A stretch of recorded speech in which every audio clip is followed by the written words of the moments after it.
저는 비행기를 타면은 꼭 창가에 앉습니다. 그리고 가능하면은 낮 비행기를 이용을 합니다. 창가에 앉아서 한 3만 피트 상공에서 내려다보는 경치가 최고의 경치입니다. 우리가 인공위성을 타고 찍는 것 빼고는 3만 피트, 4만 피트를 날아가는 비행기 창가에 앉아가지고 커피 한잔 하면서 밑으로 전개되는 경치를 보는 것은 그건 아주 최고의 즐거움입니다. 그리고 요새는 핸드폰으로 사진도 찍을 수 있으니까요. 그래서 저는 항상 외국 여행 갔다 오면은 비행기에서 찍은 사진을 올리곤 합니다. 잊을 수 없는 장면들이 많았습니다. 좀 옛날로 거슬러 올라가면은 1985년에 제가 대한항공 전보기의 조종실에 타고 지구를 한 바퀴 돈 적이 있습니다. 그때 파리에서 비행기를 타고, 그때는 시베리아 상공으로는 날아갈 수가 없었습니다. 아직 냉전이 계속되고 있을 시절이었습니다. 그래서 그 비행기는 북극 항로를 따랐습니다. 북극 위를 지나갔습니다. 꼭 그 아이스크림 같은 그런 경치였습니다. 어마어마한 산이 전부 눈으로 덮여 있었습니다. 앵커리지, 알래스카의 앵커리지로 가는 항로였습니다. 그러다가 알래스카로 들어오니까 맥킨리 산이 보였습니다. 맥킨리 산은 나중에 이름이 바뀌었습니다. 북미 전체에서 가장 높은 산이죠. 6,000m에 육박하는 산인데, 그 옆을 지나가는데 조종사가 저에게 이럴 때는 커피 한 잔을 해야 된다면서 커피를 시켜가지고 커피를 마시면서 맥킨리 봉 바로 옆으로 지나갔습니다. 바람이 불어서 그 꼭대기에서 아주 눈보라가 휘날리고 있었습니다. 뭐 그런, 또는 2011년에 카이로로 가는데 낮 시간에 낮 비행기를 타야 됩니다. 낮 시간에 천산산맥을 지나갔습니다. 1시간 이상 천산산맥을 지나가는데 그 천산산맥이 히말라야 다음으로 웅장한 산입니다. 7,000m 급 이상 봉우리가 들어 있습니다.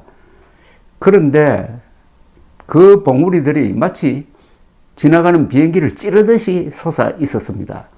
그 봉우리의 모양도 아주 각양각색이었습니다. 어떤 봉우리는 완전히 대패질을 하듯이 딱 깎여가지고 어마어마한 돌로 된 평지가 전개되는 거다 하면은 눈 덮인 산, 그리고 눈이 붙을 수도 없는 완전한 절벽 등등.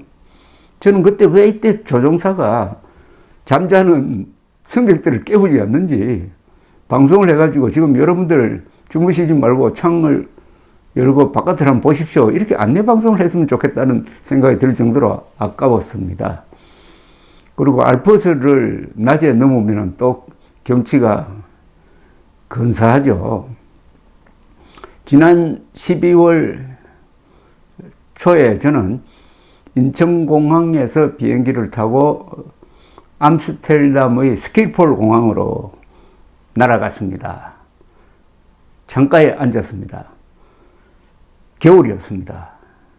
이 비행 항로는 어떻게 되느냐 하면은 14시간이 걸렸습니다. 10시간 정도는 중국의 북부, 몽골, 중앙아시아 흑해 상공을 날아갔습니다.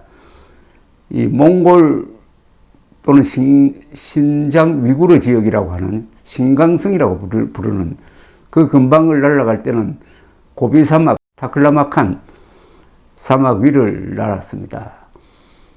영하 수십 도로 얼어붙은 땅 위를 날아가는데 그게 바로 이 아시아의 냉장고입니다. 거기서 얼어붙은 공기가 한반도로 들어오면은 막 영하 10도, 20도씩 막 떨어지죠.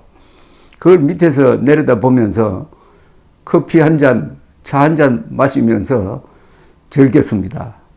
그런데 그 겨울의 그 음혹한 대지가 비행시간으로 3시간, 4시간 걸렸습니다.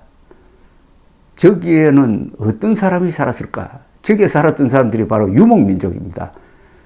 기마민족입니다. 흉노족, 선비족 이런 사람들의 고장입니다. 거기가. 그런데 거기서 단련된 사람들이 그 추위와 초원에서 단련된 이 기마민족의 일단이 중국을 휩쓸고 그 다음에 한반도로 들어와서 차례로 세운 나라가 고구려, 백제, 가야, 신라입니다.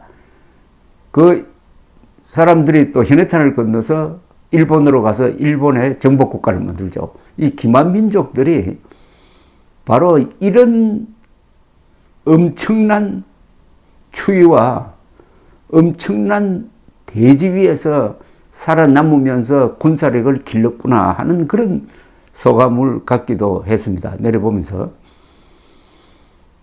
이 항로에서 참 저는 행운을 맛보았습니다. 3대 산맥을 한꺼번에 구경을 했습니다. 3대 산맥은 뭐냐면 중국과 키르기스스탄과 카자흐스탄의 동서로 걸쳐 있는 천산산맥. 천산산맥은 실크로드의 무대이기도 한데 히말라야, 안데스, 로키 산맥 그리고 알프스와 함께 지구에서 참 큰 규모의 산이죠. 동서 약 2000km, 남북 너비가 약 400km입니다. 최고봉은 포베다 산인데 7439m입니다.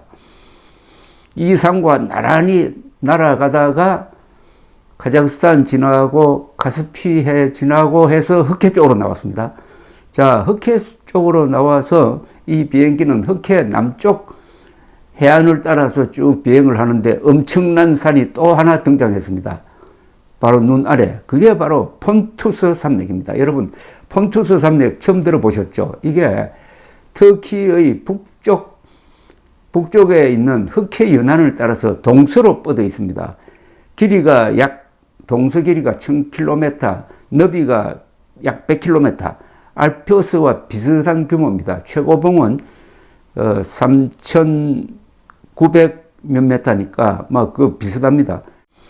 그런데 이 눈 덮인 폰투스 산맥 위를 날아갈 때 그 북쪽은 흑해였어요. 북쪽으로 보니까 흑해의 북쪽 해안에 또 거대한 산맥이 동서로 뻗어 있었습니다. 그게 바로 코카사스 산맥이었습니다.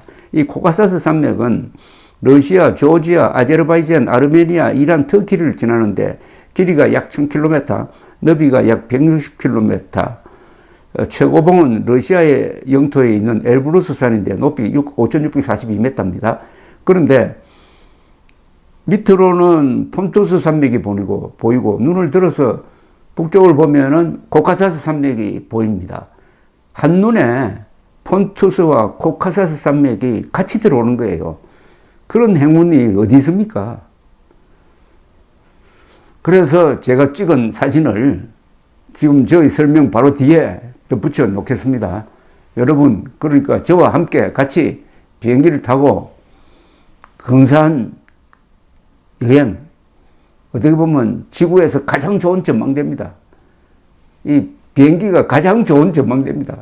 저와 같이 근사한 전망대에 앉아가지고 이 장엄한 경치를 같이 구경합시다.